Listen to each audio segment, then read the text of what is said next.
অনুব্রত মণ্ডলের বাড়িতে প্রবেশের অনুমতি পেলেন না বোলপুরের বিধায়ক চন্দ্রনাথ সিনহা এবং সিউড়ির বিধায়ক বিকাশ রায় চৌধুরী।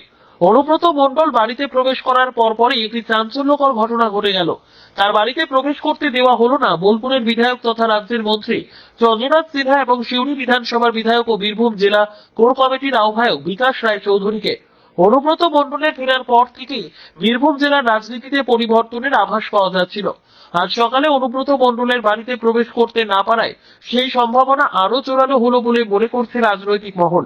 যদিও সাংবাদিকদের সামনে এই বিষয়ে কোনো মন্তব্য করতে চাননি মন্ত্রী চন্দ্রনাথ সিনহা। সকাল থেকেই অনুব্রত মণ্ডলের বাড়িতে আসার খবর পেয়ে চন্দ্রনাথ সিনহা এবং বিকাশ রায় চৌধুরী বাড়ির সামনে অপেক্ষা করছিলেন। তবে কেষ্টদা বাড়িতে প্রবেশ করার পর অন্যদের প্রবেশের অনুমতি মিললেও এই দুই নেতাকে বাড়িতে ঢুকতে দেওয়া হয়নি। এর মধ্যে বোলপুরের অন্যতম কোর কমিটির সদস্য সুদীপ্ত ঘোষকে ভিতরে দেখা যায়। যিনি অনুব্রত মণ্ডলের সঙ্গে দীর্ঘক্ষণ কথা বলেন। পরিস্থিতির জেরে দেখা না করে ফিরে যান চন্দ্রনাথ সিনহা ও বিকাশ রায় চৌধুরী। আজকের এই ঘটনা বীরভূম জেলা রাজনীতিতে আসন্ন পরিবর্তনের ইঙ্গিত দিচ্ছে বলে মনে করছেন রাজনৈতিক বিশ্লেষকেরা।